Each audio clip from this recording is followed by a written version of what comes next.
Hello everyone, good evening to all of you.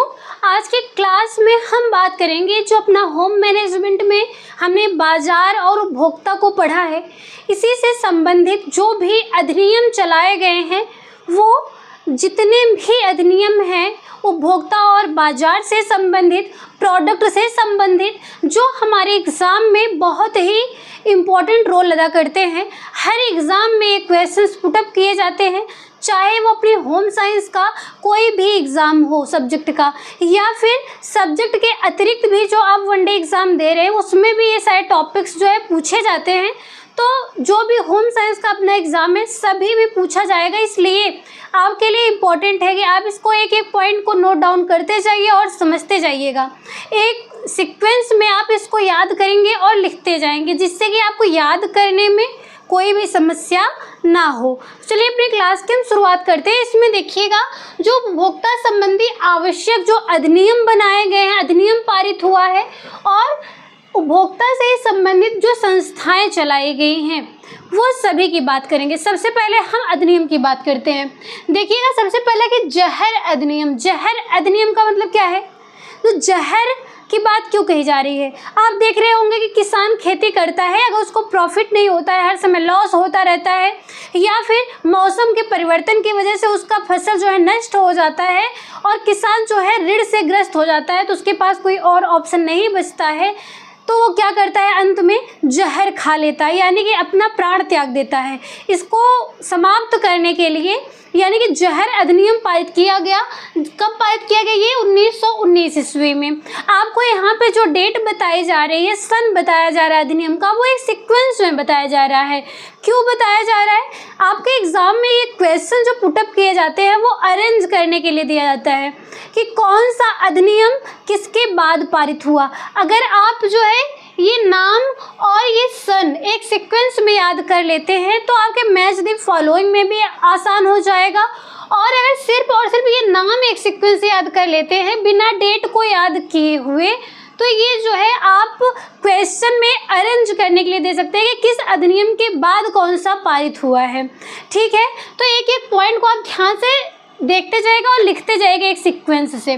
देखिए उसके बाद है भारतीय वस्तु विक्रय अधिनियम।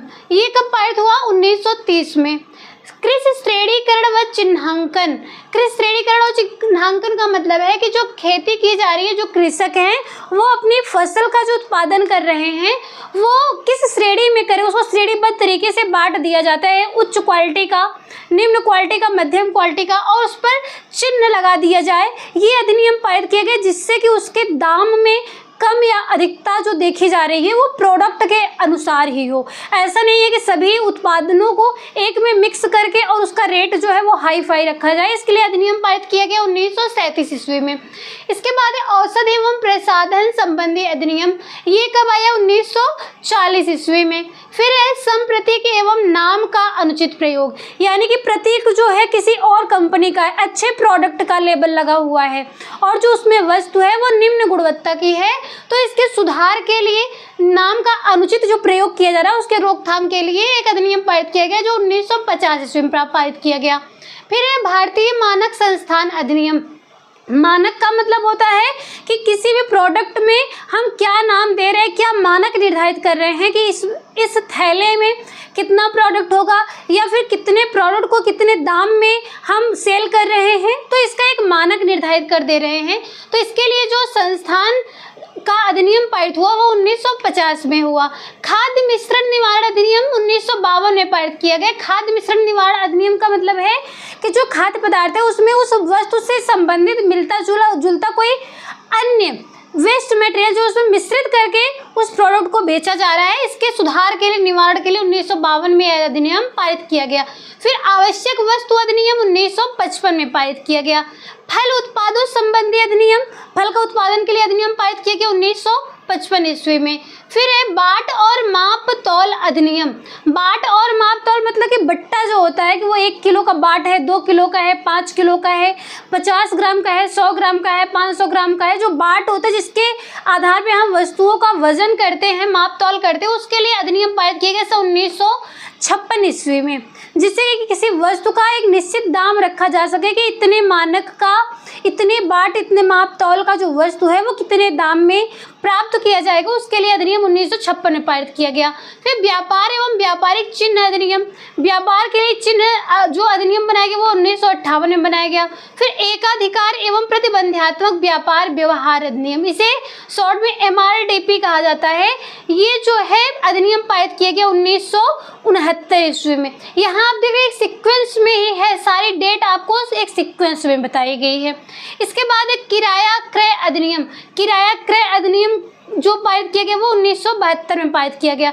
किराया क्रय अधिनियम का क्या मतलब है कि जो भी कोई वस्तु आप खरीद रहे हैं कहीं से, कंपनी से, या फिर जो खुदरा विक्रेता है वो जो है थोक विक्रेता के पास से वस्तु को खरीद के तब ले आ रहा है, उपभोक्ता के हाथों में बेच रहा है, जो उस वस्तु का प्रयोग कर रहा है, तो इसके लिए वो कुछ किराया भी लगा रहा होगा। कहीं भी वो दुकान रखा है या फिर वो कंपनी के पास से लेके आ रहा है प्रोडक्ट को यहाँ पे, तो उसके बीच में जो उसका अन्य खर्च भी होता है, तो उसके लिए ये अधिनियम जो है वो पारित किया गया।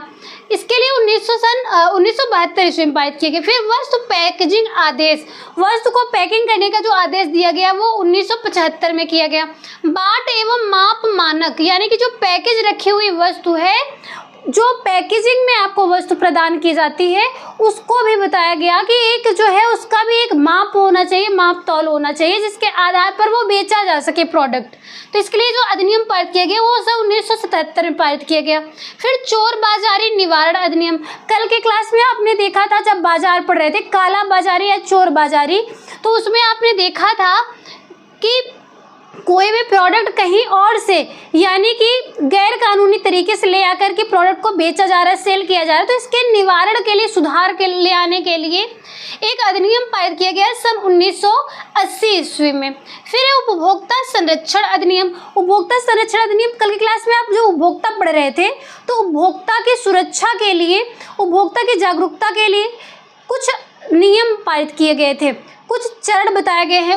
ये उपभोक्ता के संरक्षण से संबंधित 4 अधिकार प्राप्त थे, इसमें चयन का अधिकार, सुरक्षा का अधिकार, इस प्रकार से 4 बताए गए थे प्रमुख और 4 गौड़ बताए गए थे, जिसमें से एक ये बताया गया कि उपभोक्ता संरक्षण अधिनियम भी बताया गया था सन 1986 ईस्वी में पारित किया गया था। इसे इंग्लिश में पूछा जा सकता है CPA कब पारित किया गया, कंज्यूमर प्रोटेक्शन एक्ट सन 1986 ईस्वी में पारित किया गया। इसके बाद एक काला बाजारी की रोकथाम एवं आवश्यक वस्तुओं की पूर्ति अधिनियम, इसका क्या मतलब है कि काला बाजारी और चोर बाजारी को रोकथाम के लिए, निवारण के लिए अधिनियम पारित किया गया था। तो उसके बाद ये फिर से पारित किया गया, इसे संशोधन किया गया, काला बाजारी की रोकथाम किया जाए और आवश्यक वस्तुओं की पूर्ति की जाए। काला बाजारी क्यों होती है? जब मार्केट में कोई प्रोडक्ट जो है उतनी मात्रा में उपस्थित नहीं हो पाता है, उत्पादन नहीं हो पाता है जितना कि उस वस्तु की आवश्यकता है, फिर जो है वहाँ पे सेल लगा हुआ होता है जहाँ से लोग जो है अपनी आवश्यकताओं की पूर्ति के लिए उस वस्तु का क्रय करते हैं। तो इसके लिए ये बताया जा रहा है कि काला बाजारी को रोका भी जाए और लोगों के लिए, उपभोक्ताओं के लिए आवश्यक वस्तु भी उपलब्ध कराई जाए। इसके लिए अधिनियम जो पारित किया गया वो सन 1988 ईस्वी में पारित किया गया। यहाँ तक जो भी अधिनियम बताए गए आपको वो उपभोक्ता के संरक्षण और उपभोक्ता की जागरूकता के लिए या फिर उपभोक्ता से संबंधित बाजार में जो भी वस्तुएं हैं, प्रोडक्ट है, उन सभी के लिए ये जो अधिनियम पारित किया गया वो एक सीक्वेंस से बताया गया, उसको आप ध्यान से याद कर लीजिएगा और इसको अपनी कॉपी में लिख लीजिए। इसके बाद देखिएगा जो उपभोक्ता है, उपभोक्ता के लिए, वस्तुओं के लिए बाजार में जो प्रोडक्ट तैयार है उनके लिए कुछ प्रमुख संस्थाएं हैं। देखिए जिसमें से है कि भारतीय मानक संस्थान, भारतीय मानक संस्थान पूछे कहाँ पे है तो आप ऑप्शन में सिलेक्ट करेंगे दिल्ली। इसके बाद है केंद्रीय औषधि प्रयोगशाला, कहाँ पे है? कोलकाता में। केंद्रीय एगमार्क प्रयोगशाला नई दिल्ली में। एगमार्क क्या है? एगमार्क जहाँ पे भी एगमार्क वर्ड लिखा होगा इसका मतलब है कि कृषि से उत्पन्न जो भी वस्तुएं हैं उस पे एगमार्क का जो चिन्ह है वो लगा होता है। जैसे आभूषण के लिए क्वेश्चन पूछा जाता है कि आभूषण जो मार्केट में ले रहे हैं आप, उसके जो है जो उसका मानक चिन्ह है वो क्या है, तो आप उसमें क्या सिलेक्ट करते हैं? आभूषण के लिए जो प्रोडक्ट का चिन्ह होता है वो हॉलमार्क होता है। वैसे ही जो केंद्रीय प्रसाधन से संबंधित है वस्तुएं जो कृषि से उत्पन्न हो रही हैं उस पे एग मार्क का चिन्ह लगा हुआ होता है। इसके बाद केंद्रीय खाद्य प्रयोगशाला जो है वो कोलकाता में है। फिर खाद्य शोध एवं मानकीकरण शोधशाला की अगर बात की जाए तो ये गाजियाबाद में है।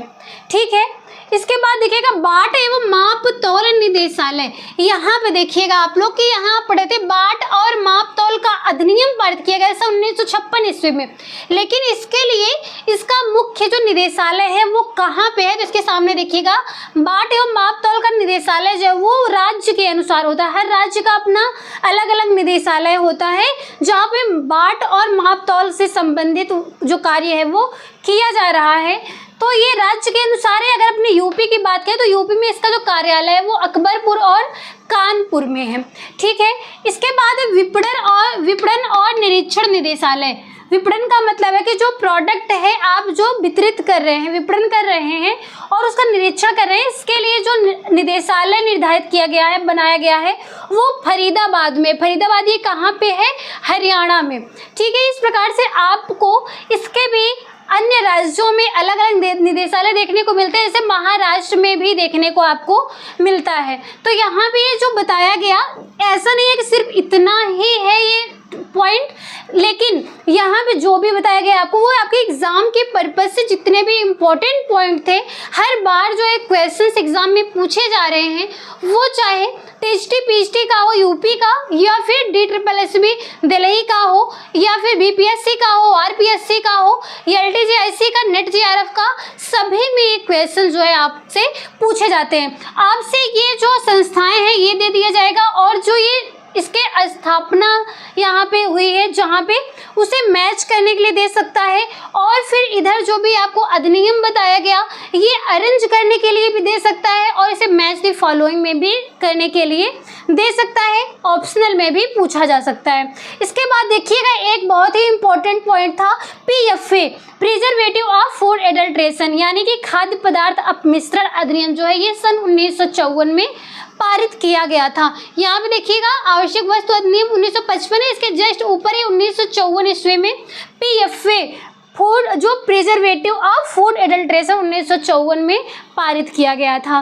तो आई होप आज की क्लास आप लोग के लिए बहुत ही इम्पोर्टेंट थी, लेकिन आप लोग अच्छे से इसको समझ लीजिए, पढ़ लीजिए। अगर कोई भी पॉइंट अगर इसमें से ना समझ में आया हो, किसी भी डेट में कोई समस्या हो तो आप उसको कमेंट बॉक्स में लिखिएगा। लेकिन यहाँ पे जितने भी आपको बताए गए हैं वो आयोग के द्वारा इसी ऑप्शन को सिलेक्ट किया गया है, इसी को करेक्ट माना गया है, इसी के अनुसार आपको ये क्वेश्चंस जो पूछा गया था उसी के अनुसार ही ये लेसन आपको कंप्लीट कराया गया है। तो आज की जो क्लास है, आज की क्लास में हमारा होम मैनेजमेंट जो है था सब्जेक्ट होम साइंस का ब्रांच, उसकी क्लास को आज कंप्लीट कर दिया गया है। इसी प्रकार से अन्य जो हमारे होम साइंस के ब्रांच है उन सभी के शॉर्ट नोट्स तैयार करने के लिए हम कंटिन्यू आगे बढ़ते रहेंगे और अपने एक एक ब्रांच को कंप्लीट करेंगे। जैसे कि आज की क्लास जो थी हमारी वो होम मैनेजमेंट की लास्ट क्लास थी, तो आप लोग यहाँ तक अच्छे से नोट्स जो बनाए हैं उसको याद कर लीजिएगा। अगर नहीं कंप्लीट है तो पिछली क्लास में ज्योति एकेडमी सर्च करके चैनल को विजिट करिएगा, फिर उसमें अलग अलग से प्ले लिस्ट बनी हुई है जिसमें जा करके आप उसे देखकर लिख सकते हैं। तो इसी प्रकार की और भी इम्पोर्टेंट क्लासेस देखने के लिए, अपने और आगे के शॉर्ट नोट्स तैयार करने के लिए जुड़े रहिएगा हमारे साथ। मिलते हैं आप लोग से हम नेक्स्ट ब्रांच के साथ नेक्स्ट क्लास में, तब तक के लिए धन्यवाद।